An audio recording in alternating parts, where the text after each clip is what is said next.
If you can't hear Mark, we're gonna get this better tonight.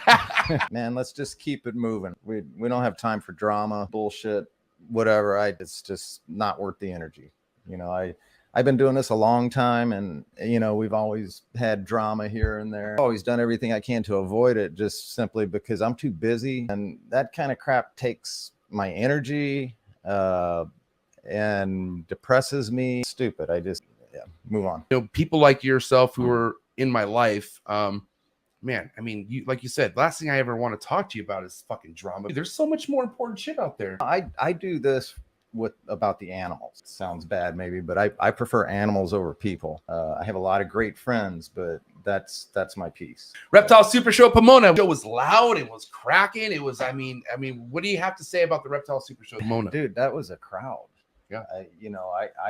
We had a hard time getting out of there today, and it was crowded till the time we left. Vendors, I talked to multiple vendors that I know today. I had zero there was nobody complaining. Everybody sold snakes. I didn't hear people doing trip 6 digits or anything like that, but everybody was happy that I talked to, and that's just fantastic to hear. We will talk a little bit as far as like what you have to be prepared for where you live. I don't think people understand how much backup generators cost and all this shit. Yeah, man. I live in for people that don't know, I live in Minnesota, and it gets I love to change the seasons there, but it's something that you, with keeping reptiles and animals period, that you have to really be on top of, and things happen. This winter we've had 2 pretty major, you know, kind of ice storms.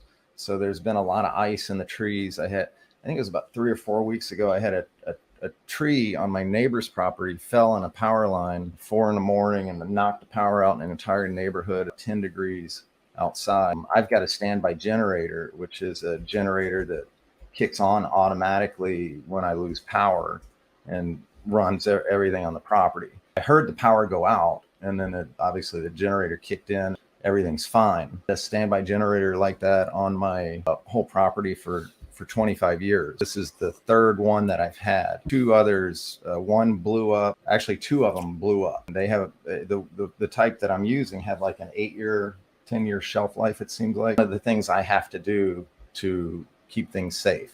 Then a week before I came here, my rounds like I always do, it's sun up, check the rodent building, and I had a heater fail. A heater that I put in 22 years ago. It was 42 degrees on the rodents, and they were just fine. I got a heater guy out there, and we figured it out and had to get a new heater put in. Things go out. I was talking to Desiree earlier. It's not that easy to lose an entire rodent colony. If you do, how long does it take to get that rodent colony established or reestablished and up to the production level that you had it at? At the levels we were at, first of all, I can't get that many mice or rats from anywhere in the country to replace mine. I'd have to produce my own, keep them back. So basically, make a long story short, it would take 1.5 to 2 years to get back up to the production level to where I could start selling rodents again, say a decade ago. So that's 1.5 years with no income. Having things in check are critical, especially as you get bigger. Knock on wood, I've never had a catastrophe. And I think that's why, because I have backups for backups. I don't leave home. If I'm not there, somebody's there covering things, making physical checks. Louisiana, which was definitely more reptile friendly to keep, you would say, right? I try to wrap my head around that a lot, MJ. Like if I moved back down to Louisiana, I don't know if I'd have a hard time setting something up that would be as efficient as it is with what I have now, I think. Because I have they have basement per se, but I have a underground. I have like a walkout. So like the lower level where I keep the animals is halfway underground. So that provides like a real stable temperature because of the ground surrounding the walls. Right. It's just an ideal deal. Rodents, you don't have to worry about cold. You'd never have to worry about heat there. No matter how much you would want to spread rodents out in Louisiana to keep them from overheating with fans and swamp coolers, stuff like that. So and supplying some of the biggest people in the game, and then you don't do it. how did you adjust to that? Like, how did they take that first and foremost? Like when they found out that you weren't doing it anymore? I've never advertised. I always depended on the best advertisement is word of mouth, and you get good, word of mouth travels by providing the best service. I believe in what I do. I believe in people. I don't want to see people fail. Awesome. I'm not going to mislead somebody. And I think when people get to know me, they come back. And that's always meant a lot to me. I was good friends with Brian, Barczyk, Brian Barczyk, yeah. Kevin McCurley, Amir Soleimani. I mean, Pete Call. We're all friends. Eugene Bissett, Bill Brandt. What do you think about Eugene coming on the show now, or this Thursday? I love Eugene. I've spent time with Eugene. I miss Eugene so much. I haven't seen him since pre-COVID. Gainesville. He and I we got to go watch a football game before. We're like bitter rivalries. So because he's Gator, is he a Gator fan? He's a Gator fan. I'm a Tiger fan. Oh yeah, shit! So LSU. Yeah, and we usually kick their ass. So tell me a really cool Bill Brandt story. Yeah, I can tell you a story with Bill. It relates a little bit to you, and it's amazing. But things, life goes on. Right. Things change, and not many people know Bill now. Right. And he's just a classic gentleman. Just awesome. The industry was so lucky to have that man. He brought this industry so far in his time in the game. Give enough props to Bill. But anyway, so the gravel gene. Bill Brandt discovered the gravel gene within his own collection. Girl Susan that was breeding his ball pythons for him. It's pretty cool. And on top of it, for the time, she was really on top of it. She had what she thought were a couple of yellow bellies that she bred together. A highway popped out. So obviously one, now we know that one was a gravel, one was a yellow belly. I ought to figure all that out. Actually got the first couple of highways that Bill Brandt sold, paid Bill 30 grand for both of them. I remember what year that was. It all blends together. And this was like in January, like the cold time of the year. People that I ship to, and I talk to people all the time, shipping companies this weekend about a boxing technique that I've used for a while that works really good, like a double boxing technique. I told Bill, I said, we're just not gonna be able to get him up there. Bill was like an engineer type, so Bill spent like a week or two doing these different tests with these boxes, and he figured out that if he put one box inside the other with heat packs in the middle, and he's got multiple refrigerators and freezers in his operation, and he would check, put temperatures in there and see how cold they would get. And he had it all documented, and he narrowed it down to this setup. Ships the snakes to me. Worked just fine, of course. And that's a little Bill Brandt, whatever. Whatever. I bought a banana for $50,000. Not 55,000. Dude, don't forget that extra $5K. He's a lot, dude. Yeah, I mean, yeah. 50 bucks is. They put a bullet in your head for a pair of tennis shoes. I think that project. I think the money that I made from that project paid off my house, if I remember right. Has always been a number one to me is to keep your overhead low. You got to keep that overhead as little as possible. And even if you have room to put more on, like don't overdo it, because you don't know what's going to happen. Then the banana combos. I think the most I ever sold a banana for was $20,000 or $25,000. Came down quick, but with the amount of production that you have from them, and then you start adding the genetics into it, and over the course of 5 years of production, add that up. 4 to 5 year thing on average, in my opinion. That should be what a person should expect.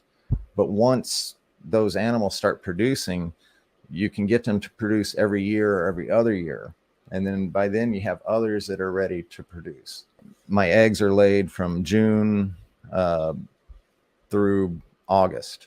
And, so things hatch a couple of months after that, say, July, August, September, October are my busiest months of the year. I don't do a lot during the winter because the shipping is difficult. You shut your food off for the animal and with your breeders, right? Yeah. So right now, and that's what other people are doing right now, actually, too, is breeding. My animals seem to feed a little bit longer this year. I did a few things different. Kind of stopped eating about 2 weeks ago. Just started pairing snakes about 2 weeks ago. Over the next month, as some of those will go the next 6 or 8 weeks. Some of those will want to, will go back on food. Some other ones will shut off, and animals will be breeding.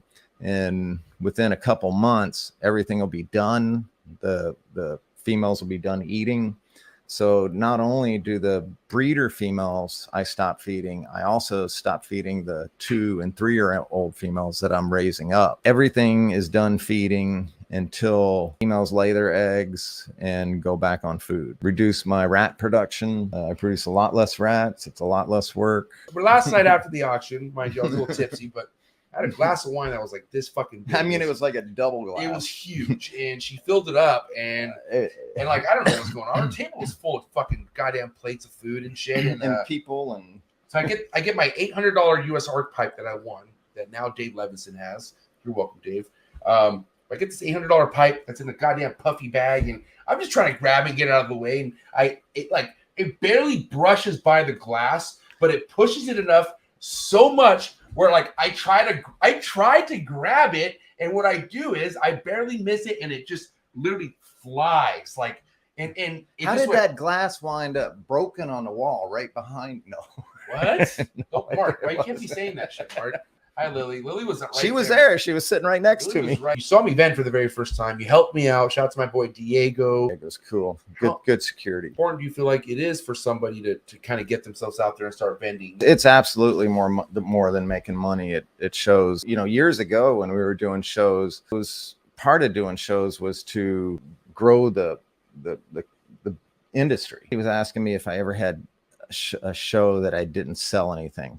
I can think of 2 shows that were really bad. They were when NARBC was kicking off, and you have to make attempts in different areas. Antilles, Virginia was a flop. Houston, Texas was a flop. And they both ended up with the vendors just looking at each other. You know? And I mean, these were way back, you know, and you know, obviously Tinley Park worked out. And I mean, to see this out here, the number of people that were in this show, the number of vendors, this was a big show. The thing that aggravates you, Mark, is people that are looked at solid and you know they're not solid. You're talking about those spineless motherfuckers, man. You know, back in the day, you know, people were really cutting each other's throats and stabbing each other in the back or whatever.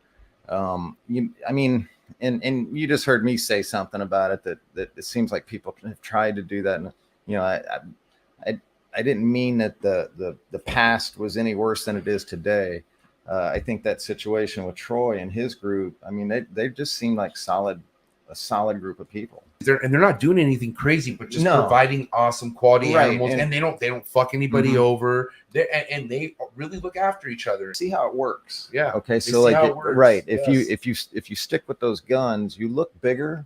And you can be stronger that way. But Josh Jack, just like that Dave Levinson, they do. Well, that's why I commend MJ, when I used to do that. Yeah, that shit I know. Back. Yeah, I mean, I think I used to drive 3 or 4. I don't know. You don't vend anymore, right? But if you like, let's say you could vend, I'd probably just do Tinley Park. Always been my backyard, Chicago. That's where I started doing shows. Probably mentioned the time you were vending in a barn and the so there's a number of people. I saw Rick's name up on the comments. There's a lot of guys: Brian Potter, Bob Ashley, Brian Barczyk, Mark Kimbell.